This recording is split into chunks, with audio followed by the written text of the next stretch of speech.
The Bandit of Ashley Downs by Dave and Netta Jackson. Chapter 2, A Ripe Opportunity.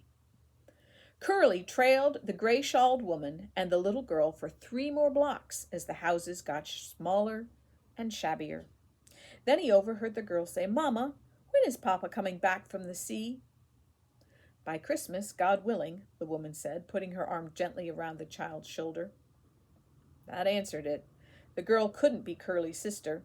His father and mother had both died, leaving him and his 9 sisters and brothers orphans. Curly wasn't sad about his father's death. He had been a mean drunk most of the time, beating his siblings and even his mother. But when his mother died, Curly felt like his heart had been cut out. Grudging neighbors had taken in the younger children, while the older ones had been sent to workhouses where they were forced to work 12 or 14 hours a day. The last Curly heard, the older ones had all run away from the workhouses, and his younger brothers and sisters had been moved around so often that he no longer knew where they were. The butcher's wife had taken him in, but the butcher was as mean as his father and beat Curly nearly every day. Finally, the boy ran away to London, where he'd been living on the streets ever since. Sometimes he slept in trash bins. Sometimes he sneaked into a stable and nestled in the warm hay. But lately he had found a place in a warehouse where Spuds Baxter, a petty criminal, was a watchman. Curly stopped and watched as the woman and little girl slipped away from him. If she had a father and mother, she couldn't be his sister. Still, the girl reminded him of his sister, and the family was obviously poor. Even though his stomach was cramping with hunger pains, he decided against snatching the woman's purse. Not knowing what else to do, he turned back toward the warehouse, but an unfamiliar pub caught his attention. The sign above the door displayed a picture of a man drawing a longbow and some words Curly couldn't read. Music and laughter spilled out the open door, drawing Curly inside. Maybe he could earn a penny here. "Hey, mister," he said to a man sitting at a table with a pretty woman beside him. "You want to see a trick?" "Get out of here, kid," the man snapped. "You got soot all down the front of you." Curly did a neat backflip and made a little bow. He had learned that even when a person wasn't interested, one quick trick could attract attention. And if there was a pretty woman at hand, young women were always impressed. The man would not want to appear a cheapskate. "Oh my," the woman said, smiling at Curly. "Not bad, lad," the man said grudgingly. "Bet you can't do 3 in a row." "For a penny, I'll try." Though he could do it easily, Curly knew that if he was too confident, people wouldn't pay until he got to his hardest tricks. "Halfpenny, but only if you make it." Curly did the 3 back flips, and the woman jumped up and clapped. "Stand back there," the man ordered as Curly held out his hand. "You'll get soot all over the lady." He fished a coin out and dropped it in Curly's hand. Curly was ready to volunteer to walk around the room with his hand on his hands when someone grabbed him from behind and spun him around. Smack! A flash went off inside Curly's head and pain stabbed through his face. Someone had just slugged him in the nose, but tears came so quickly to Curly's eyes he couldn't even bring the person into focus.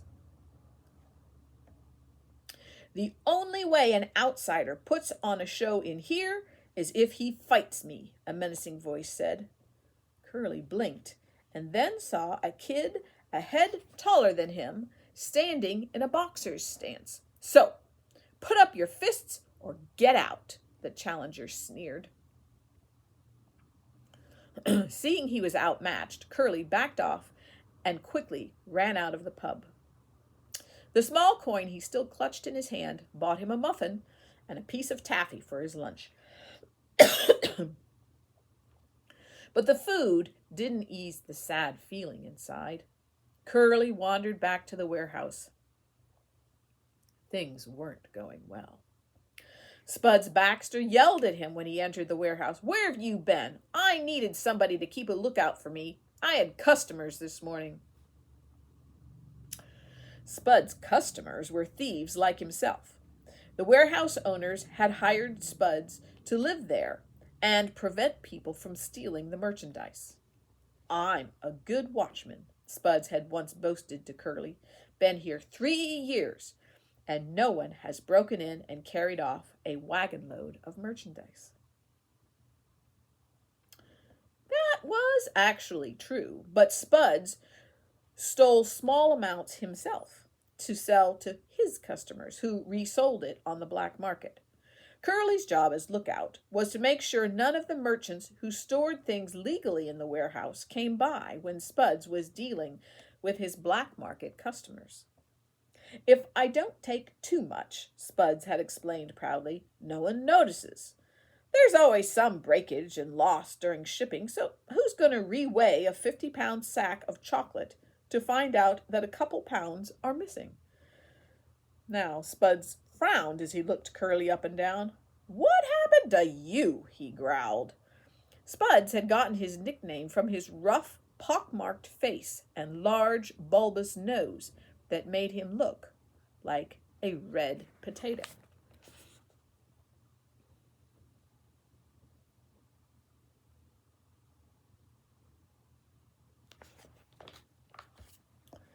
"I thought you slept here last night, but you look like you slept in a coal bin. Get out of here, and don't come back till you clean up. You attract too much attention when you're that filthy." The muddy soot from the church roof had dried enough so that Curly was able to get rid of most of it with an old horse brush. Then he stripped to the waist, took a broken bar of lye soap, and washed thoroughly in the rain barrel behind the warehouse. When he finished, the blonde highlights were noticeable again in his curly brown hair. Wet and shivering in the cold afternoon air as he put his shirt and coat back on, the boy suddenly remembered what he meant to tell Spuds. With all the worry of getting locked in the bell tower and nearly dying, he had completely forgotten something he'd seen when he had first entered the church that morning, even before he saw the woman in the gray shawl. "Hey, Spuds!" he yelled, running back inside the warehouse. "I got an idea." "Now you look human," Spuds said as he puffed on his pipe beside the little stove. "So, what's your idea?" "When I went to church this morning—" "Church?" Spuds guffawed. "What were you doing at church?" "You know I go to church. It's a good place to pick up some extra change. Anyway, as I was going in, there were 2 people standing there in the church lobby collecting money. I hung around thinking they might drop some money on the floor." "More likely you were trying to see where people kept their money so you could pickpocket them," Spuds smirked. "So, what if I was?" Curly shrugged. "Anyway, I got this idea. They're trying to raise 3,000 pounds in hard cash to send to an orphan house. In Bristol, I think. But what if we was to rob it on the way?" Smoke billowed out of Spuds' pipe. "What if we—" "What? Do you know what you're talking about, boy?" "Yeah, I'm talking about 3,000 pounds. That's more money than you and I'll ever see in our lifetime. And just how are we gonna pinch it?" "You know, like highway bandits." "Highway bandits? Are you crazy, kid? Bandits end up shot or in prison or swinging from a rope. Nah, not me. That kind of work's too dangerous." Spud sat there, puffing hard on his pipe and staring at the stove. His curiosity was obviously running high. Finally, he said, "So, when are they supposed to deliver this money?" "I don't know," said Curly, "but I heard someone say they're going to have a big celebration at St. George's next Sunday to—" Bless the money. Spuds just puffed silently. No fool would carry that much cash all the way to Bristol, he said with finality as he got up and knocked the ash out of his pipe on the palm of his hand. The only way they'd send that kind of money is with a bank transfer. Well, maybe we could rob it at the church, said Curly hopefully. £3,000 was a lot of money, and he wasn't about to give up easily. Hey, robbin' ain't like thievin'. They're going to have armed guards for sure. Besides, I might snitch a little here and there to make a livin', but I'm no big-time criminal. I got my pride. You got a gun, said Curly. What? How'd you know about that? I seen you cleaning it once, Curly said casually. What he had actually seen was Spuds removing a large, loose stone from the wall behind his bunk. From a secret space behind where the stone had fit, the older man took out a pistol and a small money box. He had then replaced the money box and the stone and set about cleaning the gun. But Curly didn't dare reveal that he knew about the hiding place. Spuds was sure to get angry. Well, it's just for protection, Spuds muttered nervously. A man needs protection sometimes, you understand? But I've never robbed anyone with it.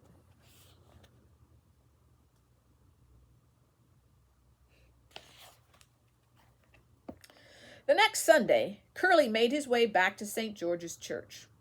He wasn't sure if he went to see the girl who looked like his sister, or if he went to look for people to pickpocket, or to find out more about the money for the orphan house. Maybe all three. But when he got there, no one was standing in the church lobby collecting funds for the orphans like they'd been the last Sunday. Maybe Spuds was right, thought Curly. Maybe there's no way to rob the church of the special collection. He felt let down. All week he had been dreaming about that money. If people were so eager to give to orphans, then he certainly was entitled to some of it. After all, he was an orphan and had been forced to live a pretty rough life because of it. Curly found a seat in the back of the church, keeping an eye on the sexton, but the old caretaker didn't seem to recognize him.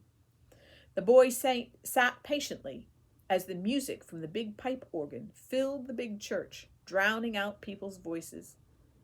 After the singing, a man stood up. Curly recognized him as one of the men who had been collecting money the week before. I am happy to say we have reached our goal of £3,000 for George Mueller's orphan house, he announced. Mr. Walk, I want you to come up here to the front so everyone can get a good look at you. Curly stared at the tall man with slightly hunched shoulders who walked toward the front carrying a black satchel. This is James Walk, the first man continued, chairman of our charity committee. Bright and early Tuesday morning he is going to board a coach right out here from our own church step and travel to Bristol to deliver our contributions. It's all right here, folks. Open it up, James, open it up, he said, gesturing toward the small black case. James Walk opened the case and the speaker reached in. With one hand, he held up a stack of banded bills, while with the other he lifted a small but heavy-looking sack above his head. Even from the back of the church, Curly could hear the jingle of silver and gold coins within the bag. Let's pray Godspeed to Mr. Walk and that this money would genuinely help some deserving orphans. With that, the man launched into a long prayer. But Curly wasn't bored. He was thinking about all that money. No more pickpocketing, no more tricks in pubs, no. A few hours later, when Curly told Spuds about what he'd heard at St. George's, Spuds listened with more interest. Now, when did they say Walk was leaving? He asked again, and Curly told him. Going to Bristol, is he? Curly nodded. Only one good road to Bristol this time of year, said Spuds, puffing on his pipe, and there's one stretch not too far out of town where we might be able to stop a coach. Excitement pounded in Curly's ears. Was Spuds willing to consider a robbery after all? But he said nothing, just watched the older man walk back and forth, frowning and puffing. The boy knew better than to interrupt Spud's thoughts. "It's not the public stagecoach, is it?" Spuds asked. I don't think so," said Curly. "The public stage would never make a private stop at the church." "Anyone else going with him?" "No, just Mr. Walk." "That means Walk, a driver, maybe a coachman. 3. I ought to be able to take 3 people if Jake and Shorty would help." "And me," put in Curly. "No, not a kid," said Spuds as he spat into a corner. "I'd never take a kid on a job like this." "But it was my idea," protested Curly. "I deserve a cut." "Calm down. We'll cut you in. Don't worry about that. But I'm not going to make a bandit out of you." "But you gotta take me. I... Curly struggled for a convincing reason. "I'm the only one who knows what Mr. Walk looks like," he blurted out. "What if you tried to rob the wrong person?" Spuds got up and walked to the small door in the back of the warehouse. "You can just describe him to me. There can't be that many coaches traveling the road to Bristol early in the morning. What's the man look like?" "Come on, Spuds," Curly pleaded. "You gotta take me." "Out with it. What's he look like?" The boy pouted, but finally said, "He's tall, thin, has dark hair." "How old is he?" "I don't know. He's not old." "Yeah, that describes about a quarter of the men in London. Can't you do better than that?" "I can do better if you take me. I'll know him when I see him. No mistake about that." Spuds looked at the boy a long time. Finally, a grin spread over his pock-marked face. "All right, I'll see what Jake and Shorty